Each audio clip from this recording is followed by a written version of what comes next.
as shots rang out at the Kansas City Chiefs Super Bowl victory parade today.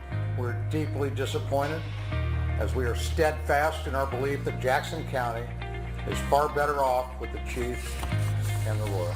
Unfortunately, it did not turn out the way that we had hoped or wanted. I just got one word for you, victory! Our victory today, it's a win for cops. First and foremost, I want to say thank you. The nicest sports facility in Missouri or Kansas or America is right here for the Kansas City Current. Get excited, it's our annual Year in Review edition of the program. This half hour, we look back at the Metro's most memorable news stories and newsmakers of the year, and we break out the crystal ball to predict what you can expect in this brand spanking new year called 2025. Let's roll! Week in Review is made possible through the generous support of Dave and Jamie Cummings, Bob and Marlise Gorley, the Courtney S. Turner Charitable Trust, John H. Mize, and Bank of America N.A. co-trustees. The Francis Family Foundation through the discretionary fund of David and Janice Francis, and by viewers like you. Thank you. Hello and welcome, I'm Nick Haynes. Move Over Antiques Roadshow, the PBS NewsHour, and whatever Ken Burns is working on next, public television's biggest show has arrived. Are you ready for laughter, tears, and astonishing insight? It's all coming up on our Year in Review edition of the program. We're pouring through the last 12 months here in our Metro in game show style. With us on this Yuletide romp is 50% of Dana and Parks on KMBZ. Dana Wright. The best-dressed man in Kansas City media from Next Page KC, Eric Wesson, former Kansas City Star reporter and editorial writer Dave Helling, and from the anchor desk at KMBC 9 News, Chris Ketz. Now, our first stop on our Week in Review sleigh ride is a fill-in-the-blank question. Dana Wright, complete the sentence for me. The story that had the greatest impact on Kansas City in 2024 was blank. The unprecedented success of the Chiefs and the Royals, which we all celebrated, continue to celebrate, coupled with the inability of those teams to put together any sort of plan in front of voters to keep them here. What was the plan? I don't think people still know. And that will spill into 2025 for all of the Chris Ketz, what did you put down? The ongoing stadium saga. You were talking about arguably two of Kansas City's crown jewels and new homes for both, and the millions, hundreds of millions of dollars that this is going to cost taxpayers in Missouri and Kansas, or possibly both. And still unresolved after all that time. Dave Helling. The election of John Patterson to the Missouri House of Representatives. Many people won't have a clue who he is. He's likely to be the next Speaker of the House if all goes according to plan. That is a rare victory for the Kansas City region, which is usually absent, Nick, from discussions of public policy in Jefferson City. He can do a lot of good for this community, and there are expectations he will do so. Eric. $70 million that might have been returned to the feds because the Jackson County legislature couldn't figure out what to do with the money. But we had a Christmas miracle, and they seem to have resolved it. Am I right? They put it on hold. They kicked the can down the road. It'll come back up again later on, but we didn't get anything resolved during this period of time. Eric, you get to go first on this next question. Complete this sentence for me. The news story Kansas City would most like to forget in 2024 was blank. The shooting at the Chiefs parade.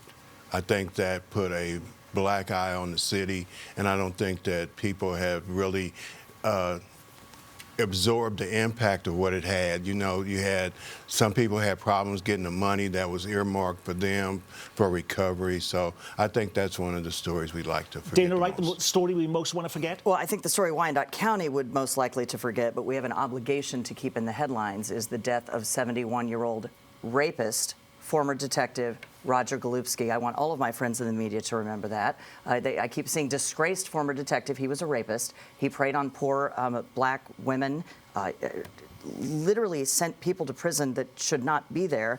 And now that he has decided to check out the day before his trial started, the women are left saying, where is the justice? And I would say, where have the feds been for 10 years or more? Chris.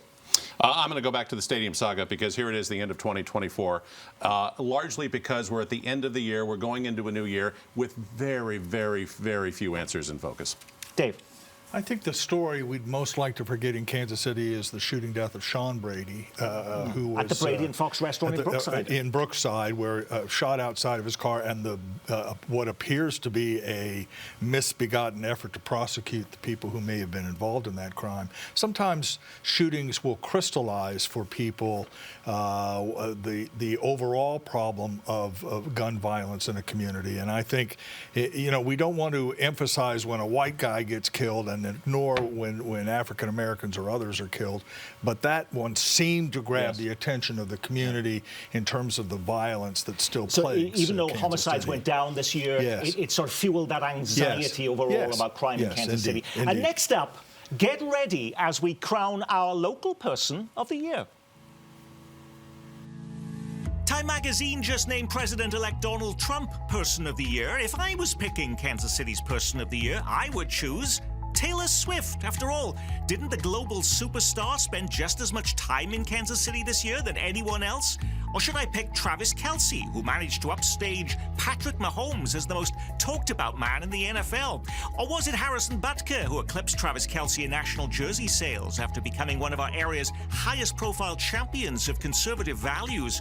Or Byron Roberson, the poster child for how Johnson County has dramatically changed? He's the first Democrat in nearly a century to be elected Johnson County Sheriff and the first black person to ever hold the job.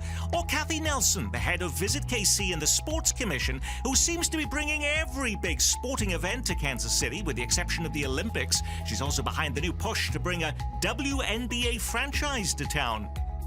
All worthy choices, Chris Katz, or did you pick somebody completely different? I have a feeling somebody at this table is going to say Taylor Swift. It's not going to be me, but I might go with Kathy Nelson on that list, if for no other reason because when it comes to the Royals, the Chiefs, the Big 12, WNBA, current, and of course, Sporting Kansas City, I have a feeling, I'm certain of it, that there are moments when dealing with the wants and needs of all of these institutions is far easier said than done, and somehow, some way, she figures out a way to do it. Dana, who did you put down? Why did you think Helen was going to pick Taylor Swift?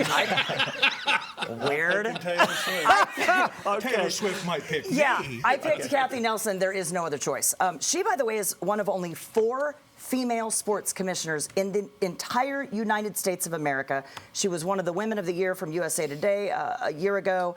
They won Executive of the Year in 2024, as well as Event of the Year for the NFL Draft, which would not have happened without her. All of the other events that Chris mentioned. And, oh, by the way, Caitlin Clark is coming to the Win for KC event next year. Good luck getting tickets to that. And then I do think we will, in part because of her humbly and quietly, as always, working behind the scenes, I think we will end up with a WNBA team here. Eric. I said none of the above, and I chose Dorcas Gates. Dorcas Gates. Just like John Patterson we heard about earlier. Most people are going to say we have no clue who this person is. Dorcas Gates, of course, is married to George Gates, the son of Ollie Gates. She has won a Grammy Award. She's a singer. She's an entertainer. And earlier this year in Las Vegas, they gave her the key to the city, rolled out the red carpet, and here in Kansas City, we pay very little attention to her. So I chose Dorcas. Thank you for that, Dave. I picked the person with the most impact on Kansas City and the region, and that is Frank White, without question this year. He was in the middle of the stadium debacle. He was in the middle of the $70 million spending debacle. He's in the middle of the reappraisal debacle in Jackson County. Debacle pretty much describes this year in Jackson County, and Frank White sits at the top of that. So he's my person of the year. And as we end the year, there's a recall effort, too, isn't there? And there is a recall effort. That has legs. And it has legs. And are people going to be voting on that, do you think, in the next year? Yes. Quite possibly. Yes. Okay, Dave Helling, fill in the blank for us. The biggest winner in Kansas City this year was blank. I usually use this segment to talk about people we've lost. So if I could, Nick, Sister Berta, who we all know. Operation Breakthrough. Yes, and her advocacy for those who need help in our community was unparalleled, and we miss her greatly. Annabeth Serbaugh, who passed away, the former Johnson County legislator, and chairman of that commission. And she was a unique person with whom I had long conversations about what happens in Johnson County and her love for it and her efforts to make it better. And then two other quick ones. Doc Worley was a name you might not recognize, passed away recently. He was with the Port Authority. He co-founded the Business Journal, an advisor to Emanuel Cleaver for many years. He was a great guy. I loved talking politics with him. And then finally, Mike Brewer of Brewer and Shipley passed away yesterday. And, you know, those of us of a certain age and a certain proclivity in this life to use substances always loved one toke over the line. So. The Oscars, of course, has its in memoriam segment. Yes. Thank you for giving us ours, Dana. I'd like to echo what Dave said about Sister Berta. I had the great honor of visiting Operation Breakthrough and the Ignition Lab this week. What Sisters Berta and Carita would think about all that has gone on out there, and also the first class of those kids will graduate this year. From all of that, and obviously Travis Kelce has a hand in that, and it's a beautiful thing. But the winner that I chose was fathers, their daughters, and the NFL. An unprecedented number of eyeballs are watching football now, thanks to Taylor Swift. Daughters are watching the games with their fathers, and fathers are listening to music with their daughters. Only one woman in the world could do that. It is Taylor. She moved gross domestic products around the world this year, but I think the sweet thing here is it brought so many families together in a way that we haven't seen before. Biggest winner, Eric? I would say the Kansas City Council. They were able to fly under the radar this year. Didn't move the needle a lot in areas that it should have been moved in, and never had to be held accountable for it. When we look at some of the things that could have been done, that should have been done, that weren't done. So I kind of think that they're winning by keeping their jobs, by not having to be accountable. Yeah, there for wasn't a lot that of discord that we saw, say, in the Jackson County legislature on that city council, which we might have expected with new members of the council elected. Right. Dana Wright, complete the sentence for me. The person, group, or institution who lost the most in Kansas City this year was blank. I said the biggest loser is Frank White, and by extension, the Jackson County taxpayers. Because of all of the reasons that Dave mentioned prior. That goes to court in January, and I think will spill well into 2025. Okay, how about the biggest loser, Chris? I said Frank White, too, for all of the obvious reasons. I mean, one debacle after another, and again, now facing a recall effort that I think has legs. Dave, are we going to have consensus on this question? No. The obvious answer is Roger Golubski in Kansas City, Kansas, but more broadly, the justice system in Wyandotte County, the judges, the attorneys, the police, the prosecutors, all of those involved in protecting the people of that community failed. And we are seeing just the tip of an important iceberg, Nick. The biggest loser is the sense of justice across the river in KCK. I'm going to echo that, and I'm going to take it one step further, because we know about the 6 women. What about the women we don't know about? What about the Hispanic women? What about the poor white women that didn't have the opportunity to come forward? So something should have been done, and there's no closure. That community is still in trauma. And no one listened. Nobody. And if there is a lesson from the story, the disaster there is we must listen to these people, and we don't. No one listened, even when a captain within the walls of that department came forward and said, I saw him raping a woman in his office. If no one is going to listen to women when a police officer witnesses that behavior, what message does that send to the community? It's Chris Katz, another question for you. The most over-reported story in our metro this year was blank. Again, the stadium saga, and in the words of our esteemed colleague Michael Mahoney, a quote in a book by the late, great Walt Bodine, rarely have so many said so much about so little. All righty, Dave. I said the over-reported story was the Hereford House scandal. You think that was over-reported? Yes. You do a story on it, obviously, maybe a couple, but the restaurant ended up closing, which seems a rather extreme overreach to what is a story, an important story, but not something that reflects a major trend in our society. The World Cup. I can go for the rest of 2025 without hearing another word about a World Cup and what it's going to do for Kansas City and how Kansas City is going to do this. I know I will have a a lot of people now emailing me how upset they're never giving to public broadcasting ever again as a result of that answer. Well, but we love you for saying it. There's only one answer here. What the heck is Buc-ee's and why do you Okay, care? Buc-ee, that's a good I one. am That so was a good sick and tired. Who needs a 74,000 square foot gas station, Nick? No one. I drive a Tesla. I don't understand. All right, that's a good one. Eric, I forgot about that story. Complete the sentence for us. The most underreported story of the year was blank. Oh, the most underreported story has to be the fact that the city has a decrease in homicides, but an increase in shootings. So if the shooters had been a little bit better, Yes. we would have a bigger record of homicides this year than last year. Dave.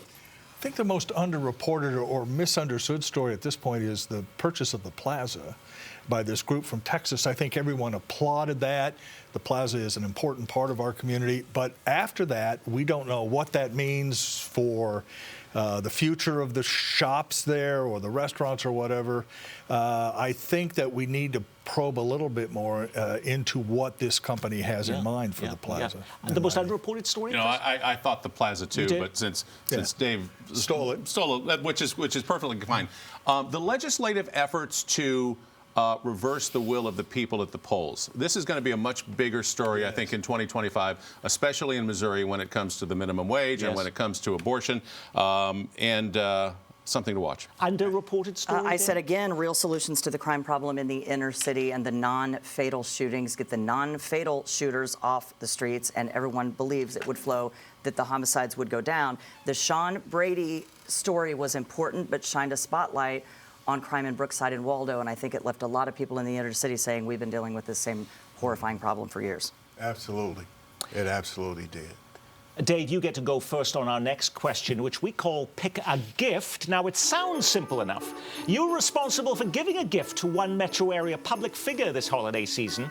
But who actually gets this gift? And when he or she hastily breaks open the shiny wrapping paper, what would that gift be? Well, I think the gift I would propose is a bus ticket for the organizers of the World Cup. I think we're 500 days, some odd days away from inviting all these visitors to our community, and I still don't think we have much clarity on how they're going to get everyone from point A to point B and how much it's going to cost. And by the way, don't be looking for the federal government to help out as you once might have, in part because Elon Musk and other people are going to cut $2 trillion from the federal budget. Who did you put down?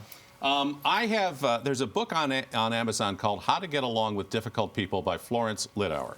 And I would order a copy and gift wrap it for Frank White and every member of the Jackson County Legislature because of all of the debacles that we've talked about. They've already got How to Win Friends and Influence People. It just simply wasn't working. Okay, Dana. I said politicians on the state and federal level, as well as all of the conspiracy theorists. I would gift them a book about the history of science and specifically why and how we eradicated things like smallpox and polio. Ooh. Eric. Ding, ding, ding. The Jackson County Executive, Frank White, I would give him a thinking cap. We all remember when we were in elementary school, the teacher would tell us, well, y'all probably went to private school. No, but not me, the teacher would tell us, put on your thinking cap, and we go through the steps of putting on a cap. Because there are Catholic school, and they made us put other things on, as I recall. There's some things there that just require some common sense. Well, coming up next, we break out the crystal ball to get our panelists' predictions on what we can expect together in this new year called 2025. Now, but before we do, let's take a quick look back at how well our panelists did in forecasting the future last year. The Royals will end up where they've always wanted to be in the East Village of downtown for a new ballpark and entertainment district, and I think the Chiefs will leave the sports complex. Jackson County Legislature will get something done. The Chiefs moving over to Kansas. I think you see that happening next year? I really, really do. I think Calvin Hayden, the sheriff in Johnson County, if he decides to run again, will get crushed. True or false? Taylor Swift and Travis Kelce get engaged. True. Buy that ring, baby. Buy that ring. True or false? Quinton Lucas resigns as mayor to take new job in Washington. True. All All righty. What did you think? I mean, you weren't terrible. You got some things right, but you do have an opportunity to redeem yourselves. Complete the sentence for me. I don't own a crystal ball, Chris, but if I did, this is what I see happening in Kansas City in 2025. I think by the end of 2025, we will for once have some clarity when it comes to the Royals and Chiefs. And I think the Royals will probably end up in Washington Square Park across from Crown Center. And I think the Chiefs probably again out by the Legends in Kansas. You're looking in your crystal ball, Dana, and you see blank happening in 2025. I said continued appropriate conversation about the dumpster fire that is the healthcare system that we all take part in after the murder of healthcare CEO Brian Thompson. I saw these words this morning, volcanic anger. I'd never heard that. It is volcanic. It is anger. People are angry about the state of healthcare, but they're also sort of like not yelling about the fact that it was murder in broad daylight, and I think there's some continued discussion that needs to happen there, too. Eric. I said that the city of Kansas City will finally repave all of the streets in the urban core. I drove down 39th and Jackson this week, and by the time I got to 42nd and Jackson, my glasses were like this. And I think some fillings had fallen out of my teeth. But they have told us for years they're doing resurfacing, and you believe that they're going to do it this time? I believe that they're going to get all the streets in the urban core resurfaced. For some reason, it seems like by the time they get there, they run out of money or something happens, it gets cold, and they never finish. But this year, I predict they're going to finish those streets and for sale as well. Dave? There will be attempts in Kansas and Missouri to cut taxes. The legislatures in both states. In Missouri, there will be a serious attempt to zero out the income tax, very similar to what Sam Brownback proposed a couple of years ago. That attempt, I predict, will fail. Nobody mentioned, of course, the streetcar, which will officially extend down to the Plaza and UMKC in 2025, though now looking like to be the latter half of the year. Another big change on the way, of course, is the swearing in of a brand new president in January. Complete this sentence. The biggest change I see happening in Kansas City with Donald Trump in the White House is blank. Chaos. And Why? Because the mayor was on and he said he wasn't going to be part of the resistance. Not so much because of Donald Trump actually, but the people around him, cabinet secretaries and others, have no concept of how government actually works, and there's going to be a long learning Will there be a period. greater impact on Kansas City than in other places? Well, in terms of this, Nick, I do think there will be a push for tariffs. Tariffs are particularly a problem for farmers who try to sell their goods overseas, and there will be a depression of income in the rural communities. I think that will filter down to Kansas City. I think big cities with Democratic mayors face a terribly difficult year. In 2025. I mean, it seems pretty clear that tax cutting and deregulation will be centerpieces of a Trump administration, and I think this is going to be a much different federal landscape than it's been in a long time. Might it be harder to get some of that cash to do all of that road work in Kansas City with the Trump presidency? There's been a lot of money washing around for infrastructure over the last 4 years. But I think the difference will be that we still have a Republican governor, and he'll pour money in. Now, whether that governor shifts the money to St. Louis and Kansas City are two different conversations. Biggest change I see, 4 words, I up my meds. Okay. Before we end our show, it is a fast-paced true or false round until the buzzer blows, and this is a chance for our panelists to redeem themselves on what they said last year, true or false. In 2025, voters finally approve a new downtown ballpark.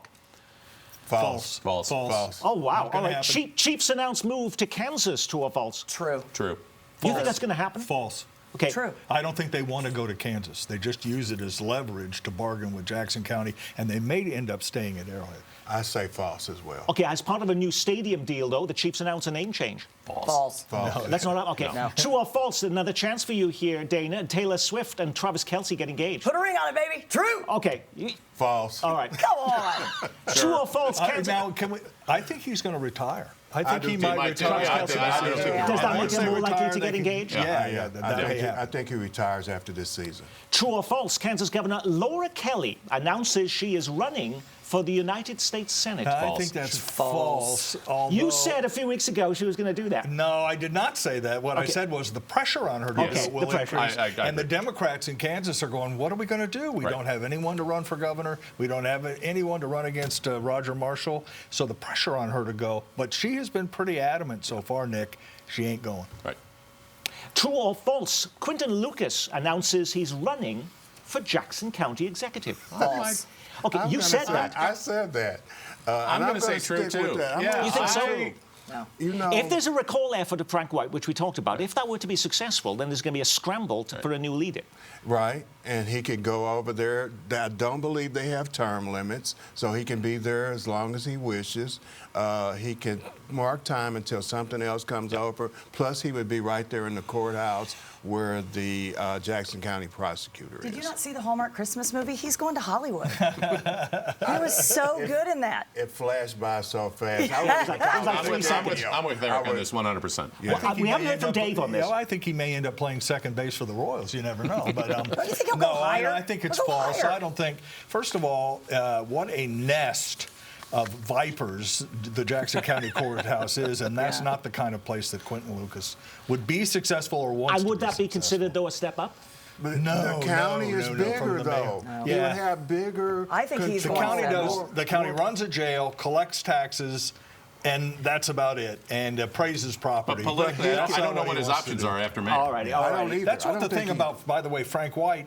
How can you mess up something that's so simple and yet he's found ways to do it? True or false? Kansas City secures a new WNBA franchise. True. True. You believe that? I No, Yes. false False. because of False. the way it works. You know, Yes. usually the franchises are Yes. connected with an NBA franchise, a men's NBA franchise, which we don't have in Kansas City. We are the central So the- hub of women's sports. No, I agree with all of Everywhere that. I say true. And if Nick Haynes had his finger on the buzzer, he would tell you that I mentioned that last. I think the price point makes that happen. Okay. We are out of time. Boy, have you been great sports. And all for zero pay and a lousy cup of coffee. She is 50% of Dana and Parks, weekdays from 2 to 6 on KMBZ Radio. And he is Kansas City news icon Dave Helling. Eric Wesson leads our Metro's newest newspaper, Next Page KC. And Chris Ketz anchors your news over at KMBC 9 News. And I'm simply your host, Nick Haynes. From all of us here at Kansas City PBS, we wish you a Yuletide season and a new year filled with wonder, mirth, and merriment. And of course, be well, keep calm, and carry on. We'll see you in 2025.